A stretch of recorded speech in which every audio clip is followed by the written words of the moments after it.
Oh, hey friends. Welcome to the most beautiful sprinter van you have ever seen.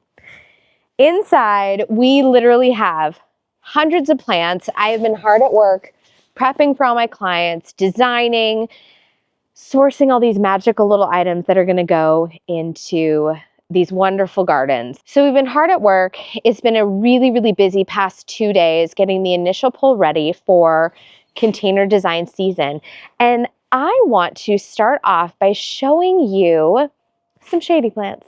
These are some of my shade-loving friends, and there were lots of people who commented that they wanted to see shade containers. And so I'm going to give kind of like first, I don't even know what to call it. I just want to introduce you to my shade-loving heavy hitters. So what I have here is essentially my van is prepped to do 2 different clients, both of which have shadier conditions. And what I found over the years is it's really just knowing who your friends are and knowing what's going to play well together. And shade containers are actually an incredible opportunity to dive into color and texture. So I want to show you things from small to big. When we're talking about container design and we're talking about shade, I go one of 2 directions. The first direction is bright whites and silvers. I find that those become very reflective in a shade garden when you have all of that kind of dark heaviness. You want something super reflective.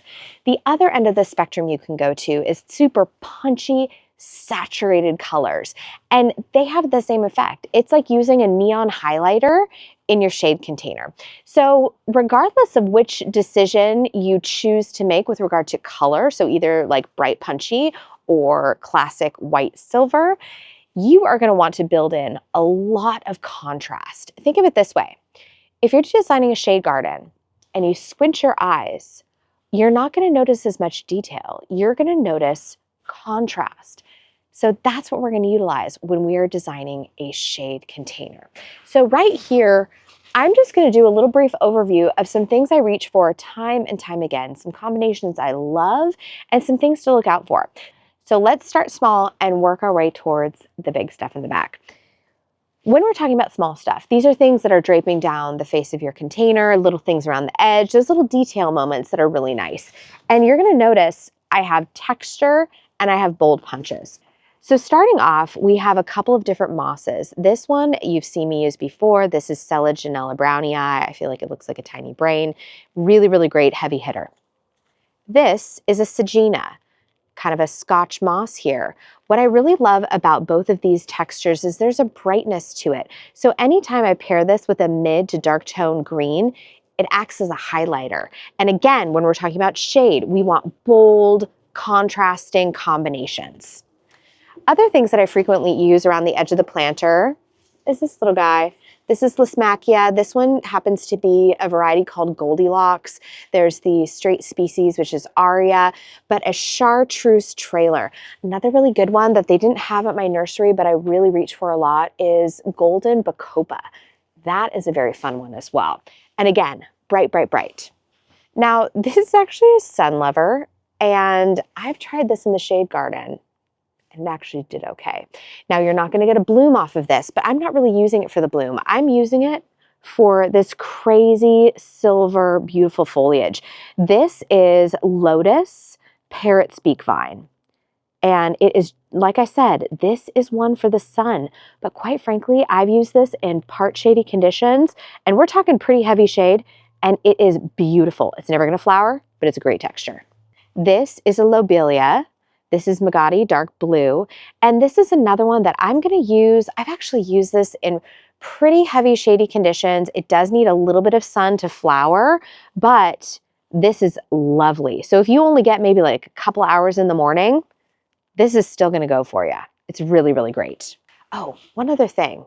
The thing about blue tones is when we start using a lot of bright oranges, whenever we can bring in a blue tone, it helps to actually cool the arrangement to keep it from looking like too one note, too spicy. All right, last but not least, we have this one. This is a very fabulous selection. This is an autumnal fuchsia. what I love about this is you get so much interest in the leaf and it pumps out an absolutely gorgeous bloom. And I'm never afraid to really go hard with this. Sometimes I'll even put like 3 of these around the edge of a container. It is a fantastic selection.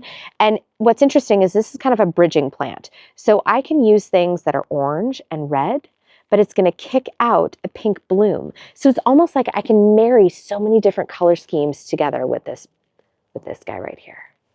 Next up, we have Impatiens. Now, there's 2 like main varieties that you're gonna see. You have your classic Impatiens and then you have a New Guinea Impatiens.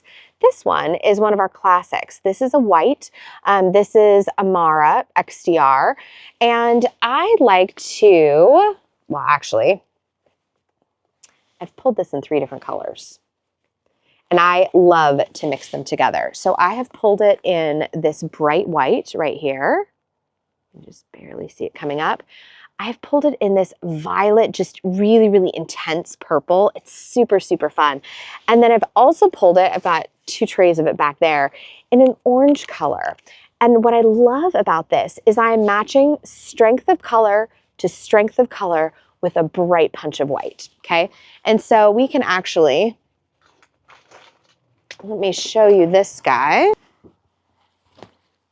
This, on the other hand, is a New Guinea Impatiens. And so you can see the difference right here very, very clearly. This traditional is going to have a smaller, rounder leaf shape. This New Guinea gets spiky and awesome. This is also what you can expect from a sun Patiens. So if you like this look, but you have a sun container, look for a sun Patiens. That's a really good option. So when you look at these colors together, what you're going to notice is I'm not mixing in a pastel. We're going for super vibrant purple, we're going for super vibrant orange, and then just a shot of pure white. The strength of these 3 colors together really works. If I was to put in like a pastel, it just wouldn't hold the same energy. So when you're matching your colors, you want the same intensity to make it all work. Let's chat begonias. I have 2 begonia examples here for you. And here's what I have to say about begonias. There was a time when I thought begonias were passé. They weren't my jam. But here's the scoop.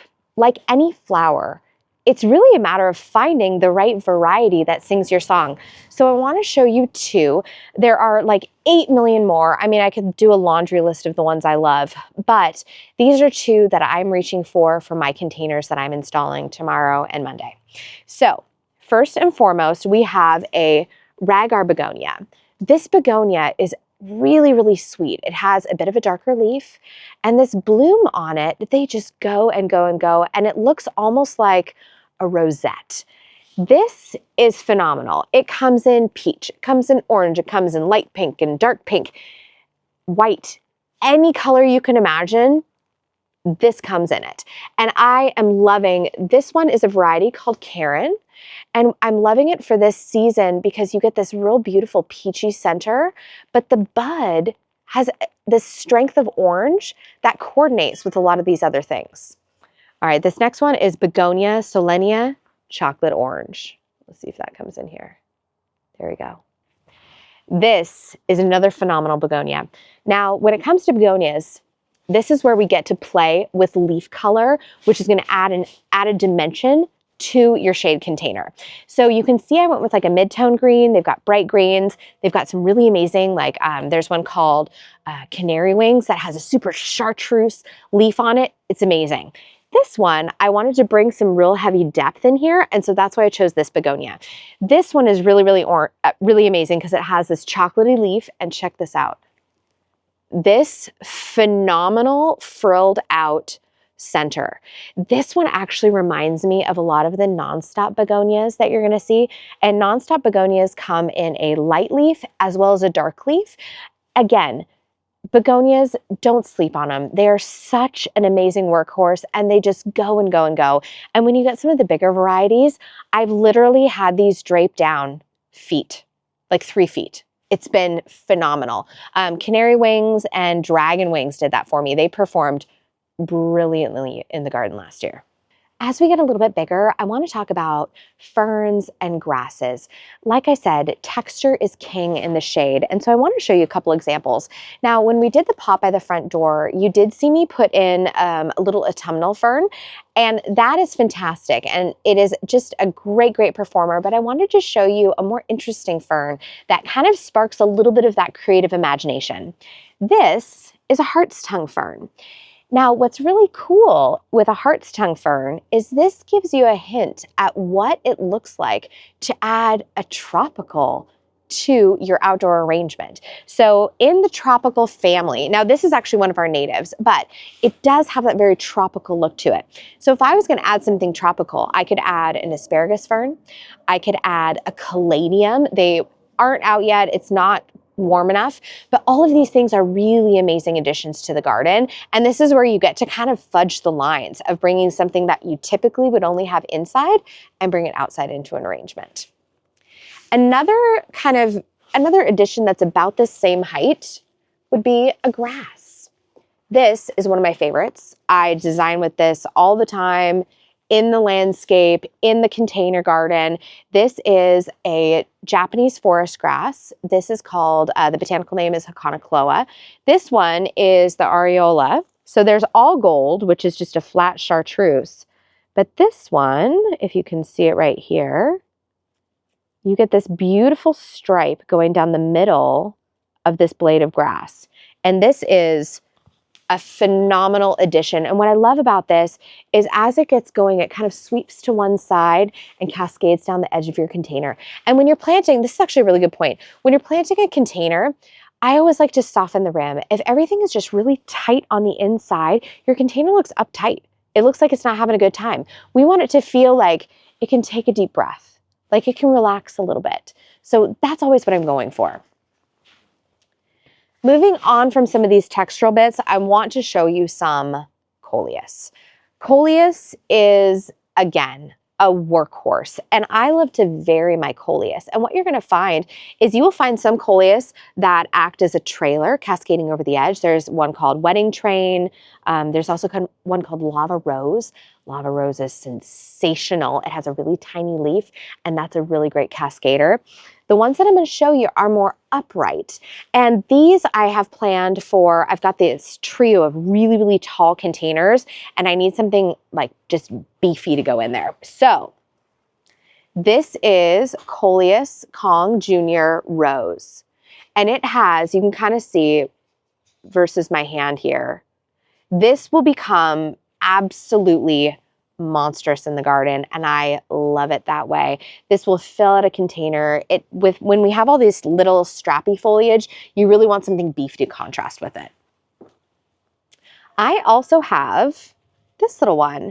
This little one can handle a little bit of sun. It's called Gaze Delight, and again, really, really pretty. You get kind of a sharper leaf, and there's more vibrant veining in this variety.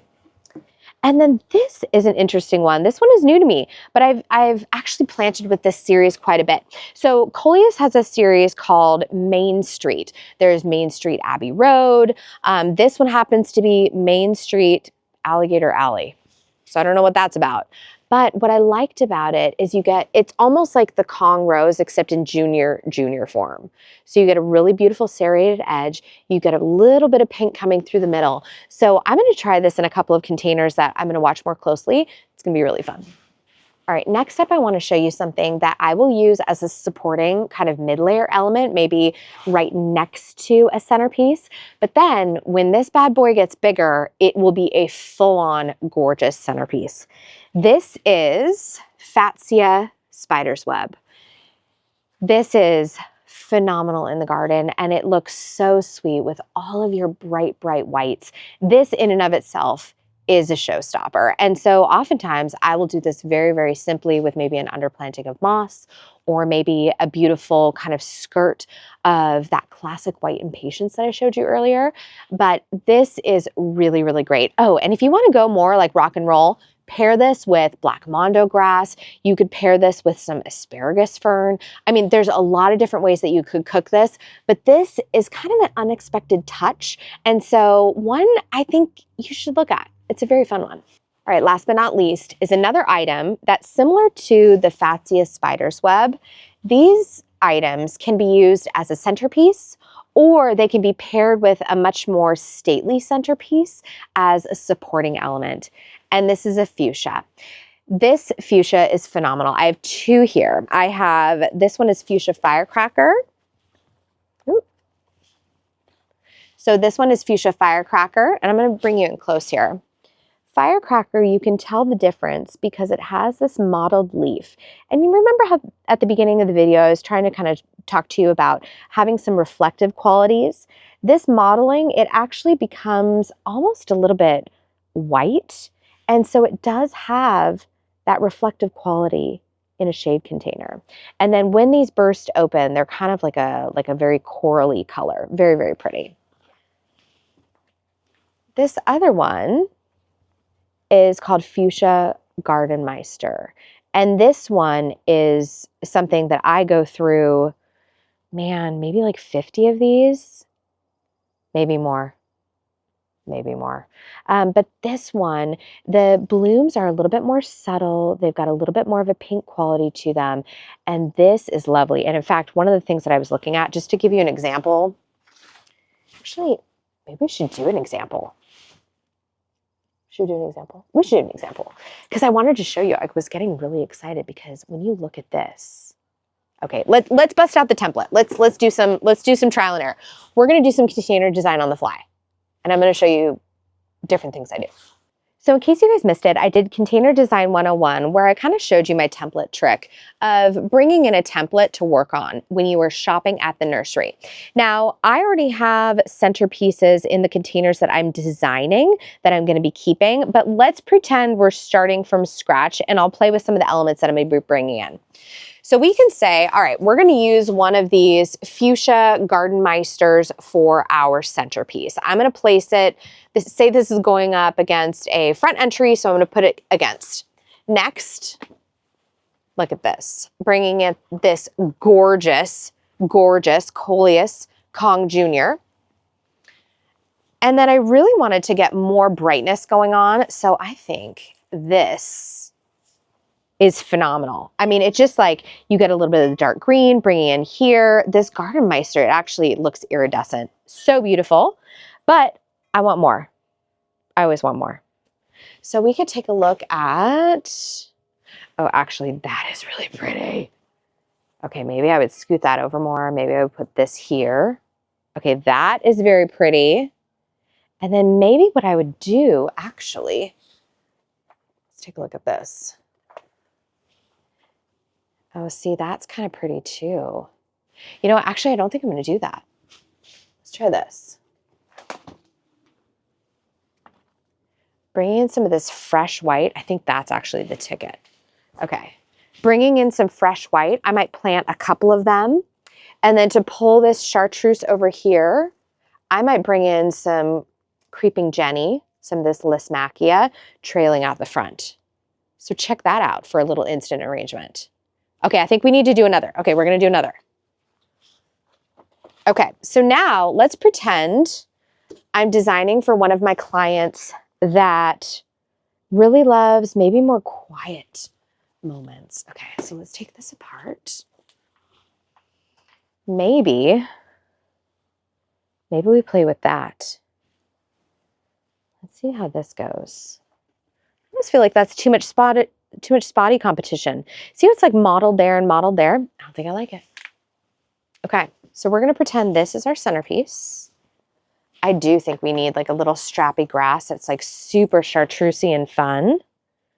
Then what else might we do?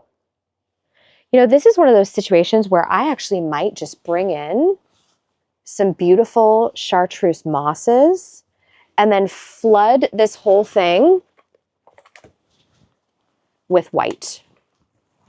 You know, and here's a scoop. I'm showing you a more simple arrangement because I don't necessarily think every arrangement has to be like the center of attention. Sometimes you really just want like a nice quiet moment, you know? Sometimes you just want the eye to relax a little bit in the landscape. Let me stand back and take a look at that. Oh gosh, I wish you could see it better, but I've got so many plants in here. But you can kind of see right here. Let me scoot that back.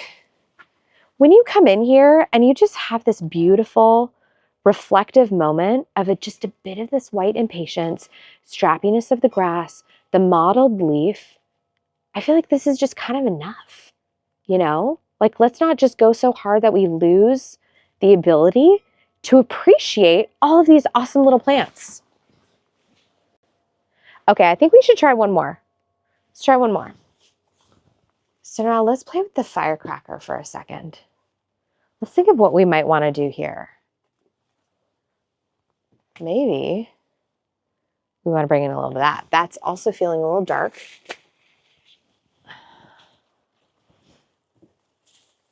That is feeling a little Tropicana. Let's try playing with this again.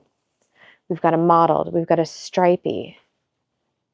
Now let's maybe bring in, you know what, actually I'm gonna 86 this. Ooh, okay, I'm gonna 86 that. We're gonna go real bright. We're just gonna get after it here. Let's see how that looks. Actually, that's kind of pretty. Ooh, okay. Okay. That's kind of making me happy. You know, I almost wonder what would happen if we brought in some blue. Is this crazy? Is it amazing? Okay, is it crazy amazing? All right, let's take a look. Let's stand back. Gosh, we're gonna have to zoom in on this. You know, actually, I'm gonna take this out. I'm kind of digging on this. I'm loving this autumnal fuchsia back here. I'm loving this bright orange. What I might do,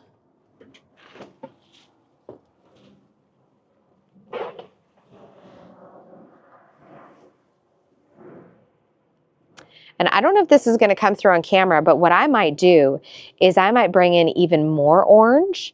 And what you could do is you could bring in some of this clockwork orange, or you could bring in, gosh, I don't think I can dive back there and get it. I have one of these Beaconsfield that's orange, and look at that combination. You know, I am not mad at stacking all of these elements together. I think this is really, really beautiful. And maybe we pop a little bit of this moss down in front to give this orange just a little bit of that highlight. Let's just take some of these elements away so you can kind of see what we're really working with here. Okay, I brought in a backdrop just to see if this could help showcase it a little bit more, because we do have a lot of really strong, bright colors going on, but it all makes sense. We've got a little bit of the coral situation here, which is tying in the orange. We have the violet, which is more of that cool tone to really like tamper this down. We have a balance of chartreuse elements with a little anchoring on the bottom here. And then this little autumnal fuchsia is just going to cascade and go crazy. I mean, this is what we're talking about, like massive injection of color, so much fun, so vibrant. And if you had more room, you could put in a fern. You could put in more draping elements. I mean, literally, the sky is the limit here. All right, friends, that is it for me today. Thank you for coming along on this shade plant haul. I actually have an entire van's worth of sun-loving plants already unloaded in my little nursery at home. And so that's coming up on the channel. So if you are in love with flowers like I am, come on back, because I have so much more that I get to share with you. In the meantime, say hello to your garden for me, and I'm going to see you in the next one. Thank you so much for watching. Well, hello, my friends.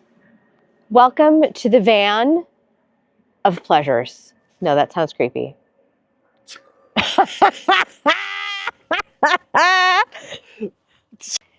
Friends, it has been a long day. I have literally pulled over 1,000 plants, and I want to show you what is inside my little magic truck.